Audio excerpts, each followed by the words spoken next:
Bonjour à tous, je suis Nathalie Balassé et dans cette vidéo, je vais vous parler des témoignages du personnel soignant que j'ai reçus et qui me parlent de la vie après la mort. Tout d'abord, je voudrais vous remercier pour vos abonnements. N'hésitez pas à cliquer si vous n'êtes pas encore abonné. Merci pour le pouce bleu aussi et puis pour vos commentaires. Surtout, j'y répondrai, voilà, s'ils ne sont pas insultants, parce que ça arrive parfois, et dans ces cas-là, je ne réponds pas. J'ai reçu plusieurs personnes pendant mes consultations, et parfois, donc, j'ai des personnes qui travaillent dans le milieu médical. Et une fois, j'ai reçu une infirmière qui arrive en me disant... qui me parle d'elle tout d'abord et puis qui me dit « Écoutez, il faudrait quand même que je vous explique quelque chose. Je ne sais pas si vous allez me croire, peut-être que vous allez me prendre pour une folle, mais il faut que je vous dise. » Alors moi, dans ces cas-là, je rassure tout de suite parce que je prends personne pour quelqu'un de fou. Je ne suis pas là pour juger, mais pour écouter ce que les personnes ont à me dire. Et donc, elle commence à me dire, ben voilà, en fait, dans notre service, une personne âgée était décédée. Et donc, on avait prévenu la famille et ils devaient venir voir cette personne décédée. J'ai voulu m'assurer que tout allait bien pour elle. Voilà, j'ai voulu aller voir comment elle était coiffée, comment elle était avant que la famille la voie. Et puis, elle dit, j'étais près d'elle et donc... voilà, je vérifiais que tout allait bien et d'un seul coup, le tiroir de la commode s'est ouvert. Et il dit, j'ai eu mon cœur qui a commencé à battre, j'ai eu peur, mais je sentais qu'une douce présence était là, qui me retenait. Enfin, je pouvais pas sortir de la pièce alors que j'avais qu'une envie, c'était de sortir, mais je pouvais pas. Et elle recommence à me dire, vous allez me prendre pour une folle. Mais je lui dis, non, non, continuez votre histoire. Voilà. Et donc, elle me dit qu'elle a refermé rapidement le tiroir, tellement elle a eu peur. Et puis, elle continue d'être auprès de cette femme. Elle ne peut pas sortir de la pièce, que c'est comme si elle était scotchée là. Et d'un seul coup, le tiroir s'ouvre à nouveau. Tout seul, il n'y a personne d'autre dans la pièce. Cette fois-ci, elle décide de regarder dans le tiroir. Et là, elle voit l'alliance de la patiente. Et donc, elle a pris l'alliance et elle lui a mis à son doigt. Elle a refermé le tiroir, elle avait toujours le cœur qui battait très fort, elle avait toujours très peur, bien sûr, elle se demandait ce qui se passait. Mais ensuite, elle a pu sortir de la pièce, plus personne ne la retenait. Elle me dit, qu'est-ce que vous en pensez? Je lui dis, mais cette dame voulait que vous lui mettiez son alliance, c'était important pour elle parce qu'elle voulait partir avec son alliance. Elle me dit, vous croyez que c'était elle qui me retenait? Mais je lui dis, qui voulez-vous que ce soit d'autre? Bien sûr que c'était elle, bien sûr. Elle était auprès de vous, elle était là, autour de son corps, comme l'expliquent d'ailleurs les alchimistes en général. Ils disent que quand on meurt, on reste à peu près 5 jours autour de son corps. Je pense, moi, qu'on reste jusqu'aux obsèques, en fait, qu'on reste pour voir toutes les personnes qui viennent à nos obsèques. Donc ça, c'était le témoignage de cette première personne. Puis j'ai une autre personne qui, elle, est kiné en milieu spécialisé et qui me disait, quand j'ai fait mes études dans le médical, eh bien, j'étais en hôpital. J'ai travaillé en hôpital avec d'autres kinés, etc., d'autres médecins, où j'ai fait plusieurs services. Et notamment, j'étais dans un service de réanimation pendant un moment.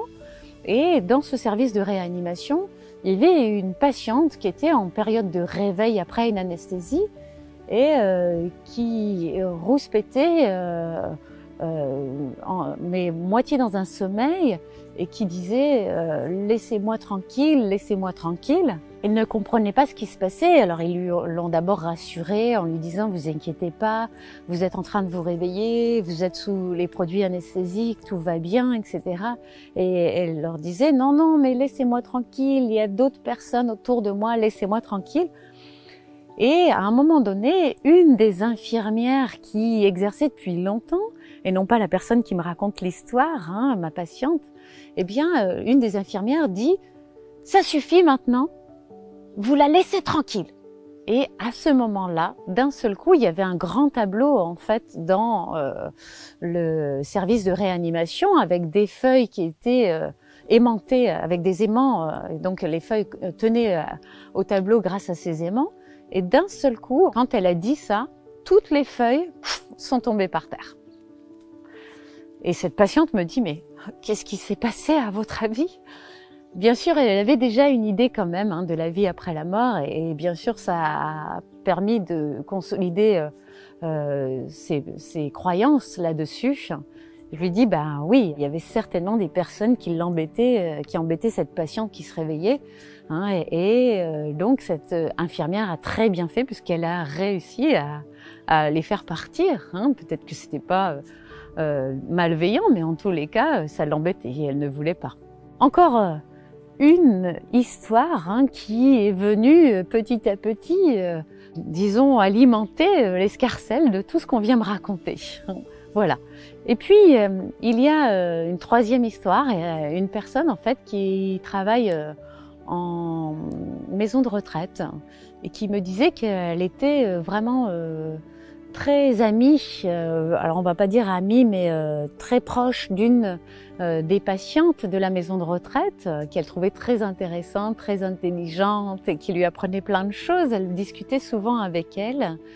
Et puis un jour, elle était vraiment pas bien, cette patiente, elle était couchée dans son lit son état s'est très vite dégradé et donc cette personne est venue la voir et ça s'est passé en quelques instants.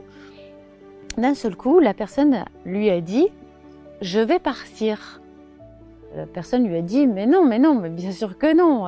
Peut-être que vous allez aller à l'hôpital, bien sûr, là on va appeler l'hôpital, etc. Mais vous n'allez pas partir tout de suite. » Voilà. Et elle dit « Si, je vais partir parce que mon mari et mon fils est venu me chercher. Ils sont là devant mon lit. Vous les voyez, ils sont là. » Et elle avait toute sa tête. Et elle dit « J'étais à côté d'elle et j'étais là en train de la regarder et je voyais rien au bout de son lit. J'avais l'impression qu'elle délirait, mais elle avait vraiment toute sa tête. Elle était consciente et même sereine, parfaitement apaisée, très heureuse de les revoir. Et elle aurait tellement voulu que je les voie aussi. Et effectivement, quelques minutes après, elle est décédée. Et cette personne-là me disait, mais je crois que je suis pas la première à dire ça. Dans le personnel soignant, j'ai déjà entendu des personnes qui disaient ça. J'y croyais pas du tout. Pour moi, la vie après la mort, ça n'existait pas. Mais ça m'est arrivé. Et je lui ai dit, mais c'est un signe, vous savez, parce qu'il y a tellement de personnes aujourd'hui qui disent que ça n'existe pas la vie après la mort, que vous n'y croyez tellement pas que justement, c'est comme un signe. On vous a envoyé auprès de cette personne-là. C'était important pour que vous puissiez dire la vie après la mort existe. Parce que je pense qu'il est nécessaire que les consciences s'élèvent sur ce sujet-là et que, effectivement, il y ait de plus en plus de personnes qui en prennent conscience. Parce que c'est dommage de passer à côté de sa vie quand on pense qu'il n'y a rien après, parce qu'on pense que la vie, c'est pas très utile s'il n'y a rien après.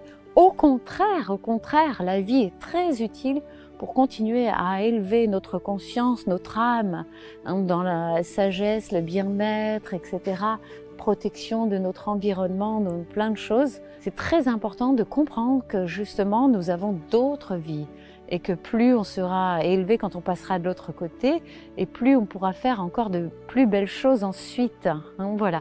Peut-être quand on se réincarnera en d'autres personnes ou peut-être qu'on pourra aider les gens qui sont incarnés ici de là où on sera.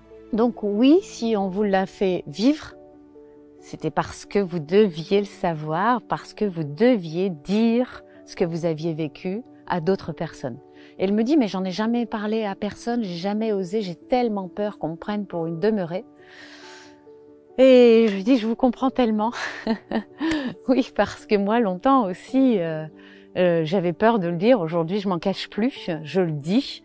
J'ai tellement de témoignages là-dessus que je ne peux plus ne pas le dire. Et surtout, je pense que ça ne rend pas service au monde de penser qu'il n'y a rien après la mort, alors que pour moi, c'est vraiment faux. Et on a des tas de preuves pour ça, entre les gens qui font des expériences de mort imminente et qui nous ramènent des témoignages dits véridiques, entre toutes les personnes qui ont écrit sur ce sujet, et puis tout ce qu'on peut voir, les signes, hein, dont j'en parlerai aussi dans d'autres vidéos, que nous font les personnes qui sont décédées, on ne peut pas dire qu'il n'y a rien. Vous devez vous aussi porter la bonne parole à votre niveau, faites comme vous avez envie, mais c'est dommage de le garder pour vous parce que si on vous a envoyé ce signe-là, c'est que vous devez le communiquer. Voilà. Eh bien écoutez, j'espère que cette vidéo vous aura plu et puis je vous souhaite une magnifique journée. Je vous dis à très vite pour d'autres vidéos.